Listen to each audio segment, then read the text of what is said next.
چاہے آپ کو مجھے زندگی سے نکالنا ہی کیوں نہ پڑے، لیکن محبت کو یوں مت جاننے دیجیے کہ یہ آسانی سے میسر نہیں آتی۔ اسے اس لڑکی کے حوصلے پر حیرت ہوئی تھی۔ کیا کوئی لڑکی اتنا بھی صبر کر سکتی تھی؟ اس روز وہ اسے واپس لے کر آیا اور سلیمان صاحب تو اس کے آنے سے ہی نہال تھے۔ انہیں یقین تھا کہ ان کے بیٹے کی زندگی میں ایک اچھی لڑکی کی مداخلت بھی ہو چکی ہے۔ وہ ضرور اسے سمیٹ لے گی، اور اس شام اسے اپنے کمرے میں بلا کر ہی انہوں نے اچھی طرح سمجھا دیا تھا کہ وہ پریشے کی جگہ لینے کی بجائے اس کے دل میں اپنی جگہ بنائے، کیونکہ وہ مکمل طور پر بکھر چکا ہے۔ شہریار اس کے لیے جس قدر معتبر تھا وہ بیان بھی نہیں کر سکتی تھی۔ ایک سلجھا ہوا شخص جو غلط ہاتھوں میں آ کر بکھر گیا، ایک ایسی لڑکی سے دل لگا کر وہ سزا بھگت رہا تھا جو لڑکی اس کی محبت کے قابل ہی نہ تھی، اور پریشے نے آئے روز ہی اپنی دوستوں کو بڑھا کر اپنے خود کو لڑکوں میں انوالو کرنا شروع کر دیا۔ وہ جانتا تھا کہ وہ صرف اسے جلانے کے لیے کر رہی ہے، اور یہ بھی جانتا تھا کہ وہ اسے نیچا دکھانے کے لیے جس بھی حد تک جانا چاہے چلی جائے گی۔ وہ اسے ہر روز لینے کے لیے اس کے دروازے پر چلا جاتا۔ ایک بار وہ اپنے باپ کے ساتھ بھی گیا، لیکن اس کا جواب انکار میں تھا۔ میں تمہارے ساتھ رہنا ہی نہیں چاہتی، مجھے تم سے طلاق چاہیے، اور یہی تمہاری سب سے بڑی سزا ہے۔ اس کے منہ سے طلاق کے الفاظ سن کر وہ دکھ سے اسے دیکھتا رہا۔ میں تمہیں کبھی طلاق نہیں دوں گا پریشے، تم ہمیشہ میرے نام پر بیٹھی رہو گی، اور اگر آج کے بعد میں نے تمہیں کسی بھی لڑکے کے ساتھ دیکھا تو میں تمہاری ٹانگیں توڑ دوں گا۔ اس روز اس کا صبر جواب دے گیا تھا۔ اسے سختی سے جھاڑتے ہوئے اسے باور کروا چکا تھا۔ طلاق تو میں تم جیسے بدچلن شخص سے لے کر رہوں گی، میں تمہارے ساتھ ایک لمحہ بھی نہیں رہ سکتی۔ اور اگلے آنے والے دنوں میں اس نے حقیقت میں شہریار افندی پر کیس کر دیا خلا کا۔ وہ اس سے دور جانا چاہتی تھی اور یہ الزام عائد کر دیا کہ وہ اس کی موجودگی میں بھی کئی لڑکیوں کے ساتھ تعلقات رکھتا ہے، اور اپنے آفس کے سیکرٹری کے ساتھ بھی ایک عرصے سے ناجائز تعلقات میں رہا ہے۔ وہ اس کے سامنے آج بھی بھیک مانگ رہا تھا، اور میں صرف تم سے محبت کرتا ہوں پریشے، میں تمہیں پانا چاہتا ہوں، میری زندگی سے دور جا کر اپنے لیے مشکلات کھڑی مت کرو۔ جبکہ وہ قہر بھری نظروں سے اسے دیکھتی رہی۔ مجھے تم سے چھٹکارا چاہیے، میں تمہیں بتاؤں گی کہ دھوکہ دینے کی سزا کیا ہوتی ہے۔ اس روز اس نے طلاق کے کاغذات پر دستخط کرتے ہوئے پریشے کو اپنی زندگی سے نکال دیا۔ وہ نہیں جانتا تھا کہ اس پر یہ وقت بھی آئے گا۔ یہ سب کچھ اس ایک رات کا نتیجہ تھا۔ وہ جب سے اس کی زندگی میں آئی تھی اس پر مسلسل شک کرتی جا رہی تھی، حتیٰ کہ کتنی بار اس کے باپ کے سامنے بھی ایسے الفاظ استعمال کر چکی تھی جو اسے استعمال نہیں کرنے چاہیے تھے، لیکن وہ ہمیشہ درگزر کرتا۔ لیکن آج اسے ہر تعلق ختم کرنے کے بعد وہ اسے چیلنج کرتی ہوئی نظروں سے دیکھتی ہوئی دور جا رہی تھی، جبکہ وہ ابھی بھی کھڑا اس کی پشت کو دیکھ رہا تھا۔ اس روز وہ مکمل طور پر ٹوٹ چکا تھا، اور ٹوٹ کر بکھرتے ہوئے وہ بیڈ پر گرا اور شدت سے چیخ پڑا۔ ایسا نہیں ہونا چاہیے تھا، یہ سب کچھ تمہاری وجہ سے ہوا ہے۔ اس نے ہمنا کو گھسیٹتے ہوئے اپنے قریب کر لیا، جبکہ اس کا ٹوٹا بکھرا وجود دیکھ کر اسے خود پر بھی افسوس ہوا۔ اس نے یہ تو نہیں چاہا تھا کہ وہ شخص اس طرح بکھر جائے۔ نرمی سے اس کے سینے پر ہاتھ رکھتے ہوئے وہ اس کے قریب چلی گئی۔ صبر کریں، کچھ رشتوں کا زندگی سے چلے جانا ہی ٹھیک ہوتا ہے۔ وہ آپ سے محبت نہیں کرتی ہوں گی، ورنہ محبت کو ٹھکرا کر جانے کی غلطی کوئی نہیں کر سکتا۔ اسے بھی یقین تھا کہ پریشی اپنا کیس واپس لینے کے بعد اس کی زندگی میں دوبارہ پلٹ آئے گی، لیکن سارا یقین ملیا میٹ ہو گیا۔ وہ لڑکی واپس نہیں پلٹی، بلکہ بغیر کسی عدت کے ہی اس نے تیسرے روز ہی اپنے دوست علی سے نکاح کر لیا، جس کے ساتھ وہ اکثر گھومتی پھرتی تھی۔ اور کیا وہ اسے نیچے دکھانے کے لیے اس حد تک چلی گئی کہ اس نے شریعت کو بھی پس پش ڈال دیا، اور اسے یقین تھا کہ علی اس کے لیے اچھا انتخاب نہ تھا۔ جس روز اس نے علی کے ساتھ نکاح کیا اس روز بھی اس کے دل پر قیامت برپا تھی۔ وہ گھر آیا تو کافی دیر سر جھکائے وہیں بیٹھا رہا، اور اپنے اندر کی گھٹن کو سگریٹ سے کم کرتے ہوئے وہ ساری پریشانیوں کو دھوئیں میں اڑانا چاہتا تھا۔ جب ہمنا نے نرمی سے اس کے ہاتھ سے سگریٹ لے لیا، میں آپ کے ساتھ ہوں اپنی آخری سانس تک، اور آپ ہر دکھ مجھ سے شیئر کر سکتے ہیں، چاہے میں آپ کی مدد نہ بھی کر پاؤں لیکن آپ کو سن سکتی ہوں۔ اور وہ کافی دیر اس کے پرسکون چہرے کو دیکھتا رہا۔ تم پر کتنی قیامتیں آ کر گزر گئی ہیں، تمہیں اپنوں نے بدکردار کہہ دیا، چھوڑ دیا، تعلق ختم کر دیا، لیکن تم اتنی پرسکون رہتی ہو۔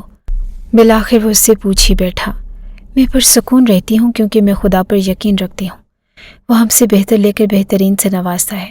اس نے سارے گھر والوں کو مجھ سے چھین لیا، لیکن اس کے بدلے میں مجھے آپ کے حوالے کر دیا، ایک ایسے شخص کے حوالے کر دیا جو اپنی محبتوں کو نبھانا جانتا ہے۔